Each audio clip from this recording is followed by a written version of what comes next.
Everyone, welcome to my channel. और आज हम जानेंगे कि अगर आप किसी प्रॉपर्टी को परचेज करने जा रहे हैं तो उस प्रॉपर्टी का ओरिजिनल ओनर कौन है, ये कैसे जानेंगे और क्यों ये ज़रूरी है किसी भी प्रॉपर्टी को परचेज करने से पहले जानना।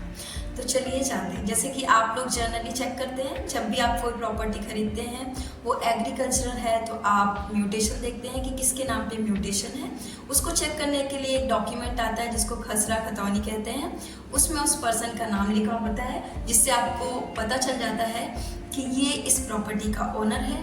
अगर कोई प्रॉपर्टी ऐसी है जिसको किसी ने परचेज किया है तो आप सेल डीड के थ्रू जानते हैं कि अच्छा ये सेल डीड इसके नाम पे थी तो ये इसका ओनर इसके थ्रू बना है।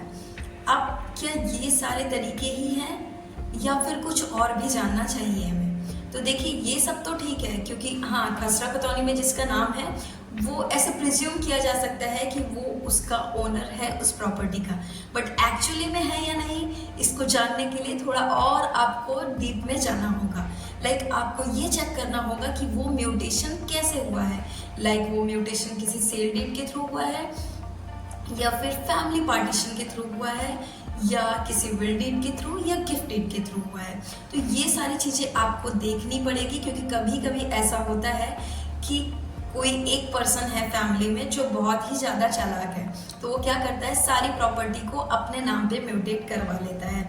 उससे क्या होता है कि दूसरे बंदों को पता ही नहीं होता है कि ये प्रॉपर्टी सारी की सारी उसके नाम पे, बट एक्चुअल में सारे लोग पोजीशन पे होते हैं। बट जिस बंदे के नाम पे म्यूटेशन है, आपको लगता है कि इसी की प्रॉपर्टी है, आप उससे परचेज कर लेते हैं। लेकिन ये आपको ध्यान में रखना होगा क्योंकि जो दूसरे लोग हैं फैमिली के, उनका भी उस प्रॉपर्टी पे राइट है और वो कोर्ट के थ्रू क्लेम कर सकते हैं और उस प्रॉपर्टी पे अपना राइट मांग सकते हैं। उस सिचुएशन में आपकी जो सेल डीड होगी वो इनवैलिड होगी क्योंकि जिस प्रॉपर्टी पे किसी भी पर्सन का राइट नहीं है, उस प्रॉपर्टी को वो सेल नहीं कर सकता है, और अगर करता है तो that contract will be invalid in the eyes of law, और यू कैन से वॉइड होगा वो कॉन्ट्रैक्ट क्योंकि जिस पे राइट ही नहीं है उसको आप सेल नहीं कर सकते।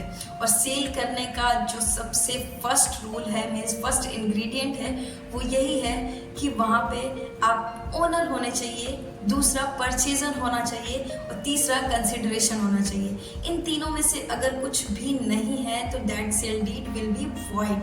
तो आप इस बात को ज़रूर से ज़रूर ध्यान में रखेंगे। ये तो बात हो गई एग्रीकल्चरल प्रॉपर्टी की, लेकिन अगर आप कोई नॉन एग्रीकल्चरल प्रॉपर्टी परचेज करने जा रहे हैं तो उसके लिए क्या करेंगे? सबसे पहले जिससे आप परचेज करने जा रहे हैं, अगर वो प्रॉपर्टी उसको विल डीड के थ्रू मिली है तो आप चेक करवाएंगे कि वो उसके नाम पे थी या नहीं और वो वैलिड थी या नहीं, क्योंकि उससे चैलेंज किया जा सकता है। अगर विल डीड वैलिड नहीं है तो फिर आपका जो सेल डीड है वो इनवैलिड हो जाएगा। उसके बाद आप चेक करेंगे कि उस प्रॉपर्टी को मीन्स उसने कहाँ से, अगर उसको बोल रहा है कि ये हमें फैमिली पार्टीशन में मिला है, तो आप सबसे पहले चेक करेंगे कि पार्टीशन है कहाँ पे, पार्टीशन डीड कहाँ पे है, या फिर अगर कोर्ट से पार्टीशन हुआ है तो उसकी डिक्री कहाँ पे है। उसके बाद अगर वो कहता है कि सेल से हमने प्रॉपर्टी एक्वायर किया है तो आप चेक करेंगे जो प्रीवियस सेल डीड है उसका ओनर जो है वो राइटफुल है या फिर नहीं है।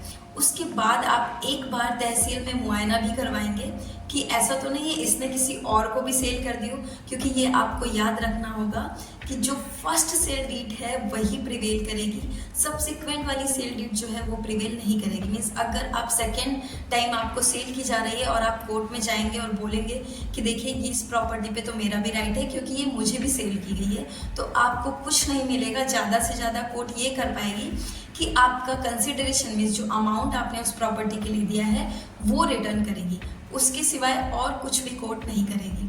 तो इन सारी चीज़ों को चेक करना बहुत ज़रूरी है क्योंकि आजकल फ्रॉड हर जगह पे है, तो प्रॉपर्टी सेलिंग में तो है ही। ये आपको ये वीडियो के थ्रू मैं बताना चाहती हूँ कि कभी भी मीन्स ब्लाइंड होकर के हमें कोई काम नहीं करना है। हर चीज़ को जानकर देखकर उसके बाद ही करना है। कभी कभी होता है कि प्रॉपर्टी बहुत अच्छी होती है, हमें लगता है यार इतने कम रेट पे मिल रही है, जल्दी से परचेज कर लेते हैं, वरना कोई और कर लेगा। उस चक्कर में हम ना तो मुआयना करवाते हैं, ना ही हम चेक करते हैं कि राइटफुल ओनर है या नहीं है, या फिर इस प्रॉपर्टी पे किसका पोजीशन है, ये सारी चीज़ें चेक नहीं करते हैं और हम उस प्रॉपर्टी को परचेस कर लेते हैं, उसके बाद हम कोर्ट के चक्कर लगाते रहते हैं, क्योंकि हो सकता है उस प्रॉपर्टी की पोजीशन किसी और के पास हो तो वो आपको पोजीशन ही नहीं दे रहा है। फिर आपको क्या करना होता है, कोर्ट में जाना होता है, पोजीशन के लिए लड़ाई करनी होती है अपना सेल डीड दिखाकर। वो दूसरा पर्सन जो है वो बोलेगा कि मैं तो ओनर हूँ, क्योंकि मैं तो इतने सालों से इस प्रॉपर्टी पे था। तो इन सारी चीज़ों को आपको ध्यान में रखना है, तभी आपको अपनी वो कीमती पैसों को उस प्रॉपर्टी में इन्वेस्ट करना है। ओके, थैंक यू, नमस्ते।